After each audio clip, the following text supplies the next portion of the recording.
Step most founders skip that changes everything. How to plan your product range strategically so you know how exactly what you're designing, what you're charging, and how it all fits together before you sell a single piece. I once worked with a founder who had 27 products in her first collection. She had spent months designing each one. She had samples made for all of them. And when she finally launched, she sold 3 units in total. The designs were beautiful. The problem was that she had no range plan. She had no idea which products were there to attract attention, which were there to make money, how she should price them, and what colors and themes she should be going forward. Today, I'm going to walk you through range planning. It is a step that most fashion founders skip entirely and probably don't even think about it. And it's the step that changes everything. Welcome to Build the Dream Brand. I'm Bhavna Rishi, founder of Build the Dream Brand. And over 20 years, I have been helping founders, artists, fashion startups design, launch, and scale brands from museums like V&A, department stores, to first-time founders who started with nothing but an artwork idea and a sketch. And this is the episode for anyone who wants to build a fashion brand without wasting years and thousands of pounds on mistakes that could have been avoided.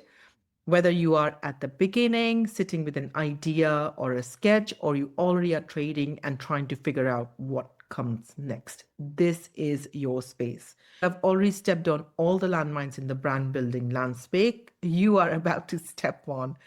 I'm here so you don't have to. So what is range planning? Range planning is a process of deciding before you design anything exactly what your collection will contain, how many pieces, in what categories, at what price points, and why each piece exists. Think of it like planning a dinner party menu, right? You would not just cook 15 random dishes, hope they all go together. Your product range works the same. Each piece needs a job.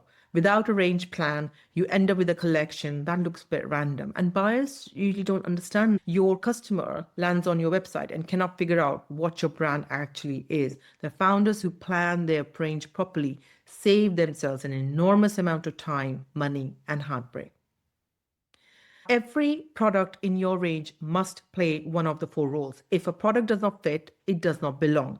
Role 1, the hero product, your bestseller, the product people associate with your brand. Broadest appeal, best margin, easy to produce consistently. That's your hero product. Role 2 is the gateway product, the affordable entry point, lower price point, lower risk for the customer, a scarf, a basic tea accessory, a tote bag. Once someone buys this, they come back for the hero product. Role 3, statement piece, the premium item that elevates your brand, that shows your potential. Sell fewer units, build brand's perception. Gets featured in editorial, gets more saves or likes, influencers want this product. Role 4 is a complementary piece, so supporting products that pair with your hero or gateway to increase average order value. So if a dress has a print, you can offer and upsell a tote bag or a scrunchie. If a product does not clearly fit in one of these roles, cut it. I do not care how much you love this design. You don't need it. The next I want to touch up on is pricing your range. So most founders price each product individually. A range plan forces you to think about pricing as a system. Tier 1 is your entry point, gateway products. For fashion, probably 25 to 100 pounds. Tier 2 is your sweet spot, the hero products, 50 to 120 pounds, where your most revenue should come from. Tier 3 is your premium, 150 to even 1,000 pounds, depending on the fabric, the style, and the cup. They anchor the brand. Think of pricing as a system. When a customer sees your premium range at £250 or £500, your hero product at £85 feels like incredible value. Price anchoring. Your blended margin across all products should be at least 60% at retail. Calculate this before your launch, not after. How many products should you have for your first collection? 5 to 8 products are just enough. Each product needs a tech pack, sample, photograph, description, size, marketing contact. It's quite a lot of work. With 20 products, that is few months and few £1,000s of work. My recommended collection would be one hero product in 3 to 4 colorways, one gateway product, and 1 to 2 complementary pieces, and maybe a statement piece. So that gives you 5 to 8 SKUs and a clear brand message. How do you build your range plan document?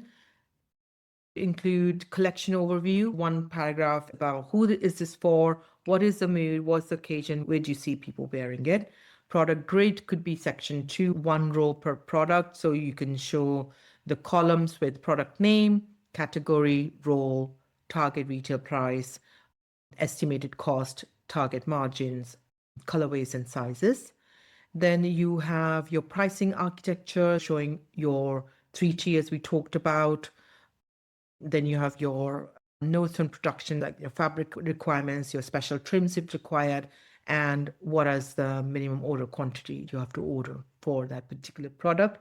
Finally, how will your products be photographed or displayed? What is the one product that is you're going to push forward in your campaigns? This entire product can be 2 to 3 pages, and it's a working tool that you refer to constantly. We have templates through our free resources online, so go and have a look at them to help you fill up this range planning document. So here's your one action. Open a blank document, write down every product idea. Next to each, write which role it plays, hero, gateway, statement, or complementary. If you cannot assign a role, that product does not belong. Then check, do you have at least 1 hero and 1 gateway? Product, is your pricing across at least 2 tiers? If yes, you have a range plan, and we have templates to help you with that online on our website. If not, you have a shopping list, not a range plan. If this episode resonates with you inside Build the Dream Brand, and through my mentoring, we help you to figure out how to plan your products strategically so you know exactly what you're designing, what you're charging, and how it all fits together before you sell a single piece. Book a free discovery call. There are a bunch of resources on the website with templates, checklists, and worksheets. Thank you so much for joining me for this episode of The Good, Bad, and the Ugly of Building the Brand. And for this whole journey, if you've been listening to the series, in the next episode, we'll explore life as an entrepreneur and how do you stay motivated when everything is pulling at you, teaching you how to manage personal pressures, family expectations, and outsized judgments while you build your business. If you found this episode useful, please share it with the person who is sitting on a fashion idea and does not know what to do next. Until next time, keep taking small, brave steps. That's how every great brand begins. Keep going and keep building.